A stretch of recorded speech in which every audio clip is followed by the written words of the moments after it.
Hello viewers, আসসালামু আলাইকুম। Welcome back to Mahmuda's kitchen.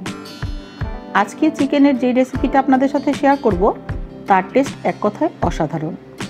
আমার আজকের রেসিপিতে থাকছে স্পাইসি গার্লিক চিকেন রোস্ট। আমি প্রায়ই চিকেনের এই রেসিপিটা তৈরি করে থাকি, আশা করি আপনারাও ট্রাই করবেন। চলুন তাহলে পুরো প্রসেসটি দেখে নিন। 1 কেজি ওজনের একটা চিকেন রেগুলার কাট করে ধুয়ে পরিষ্কার করে নিয়েছি। এর মধ্যে 1.5 টেবিল চামচ আদা রসুন বাটা, 1/4 চা চামচ হলুদের গুঁড়া, 1.5 চা চামচ লবণ এবং একটা লেবুর রস পরিমাণে 1.5 টেবিল চামচ মতো হবে দিয়ে ভালোভাবে মাখিয়ে নিতে হবে। মাখিয়ে নিয়ে 20 থেকে 25 মিনিটের মতো ম্যারিনেশনের জন্য রেখে দিন। একটা মশলা প্রিপেয়ার করে নেওয়ার জন্য এখানে আছে দারুচিনি, 2 চা চামচ গোলমরিচ, 6-7টা শুকনো মরিচ, 2 চা চামচ জিরা, 2 টেবিল চামচ ধনে, 1/2 চা চামচ কাবাব চিনি এবং সামান্য জয়ফল। মিক্সার গ্রাইন্ডারে নিয়ে পিষে নিতে হবে। একদম মিহি করার দরকার নেই। এর সাথে 1 চা চামচ কাশ্মীরি লাল মরিচের গুঁড়া এবং এই রেসিপির ইম্পর্ট্যান্ট ইনগ্রেডিয়েন্ট রসুন 1/3 কাপ দিয়ে আবার গ্রাইন্ড করে নিতে হবে। এইরকম আধা ভাঙ্গা করে গ্রাইন্ড করে নিয়েছি।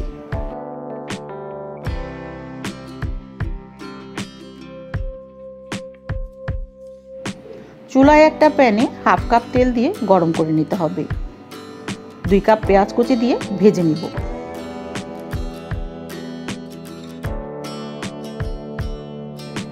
যখন এইরকম বেরেস্তা কালার চলে আসবে তখন মেরিনেট করা চিকেন এর মধ্যে দিয়ে 2 থেকে 3 মিনিট হাই হিটে ভেজে নিতে হবে।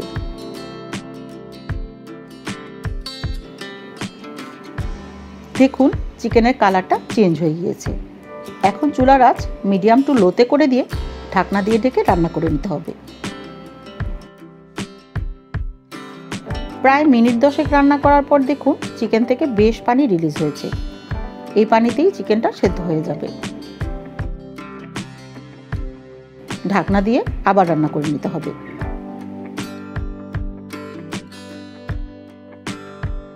আরও প্রায় 10 মিনিট রান্না করার পর দেখুন চিকেনটা 70% সেদ্ধ হয়ে গিয়েছে।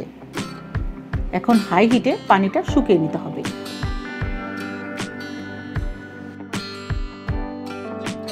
এই রকম একটু ভেজা থাকা অবস্থাতে বানিয়ে রাখা মশলাটা এর মধ্যে দিয়ে নেড়ে চেড়ে দিতে হবে এবং আরও প্রায় 7 থেকে 8 মিনিট রান্না করে নিতে হবে।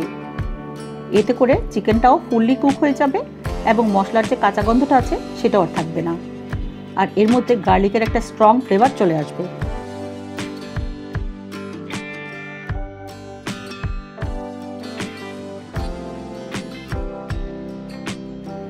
রান্নার একদম শেষ পর্যায়ে অর্ধেকটা লেবুর রস এবং কিছুটা ধনেপাতা কুচি দিয়ে নেড়ে চেড়ে নামিয়ে নিতে হবে।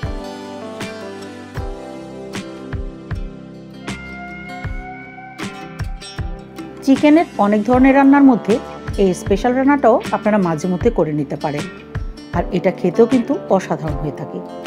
গরম ভাত, রুটি, পরোটা সব কিছুর সাথেই এই রান্নাটা বেশ যায়।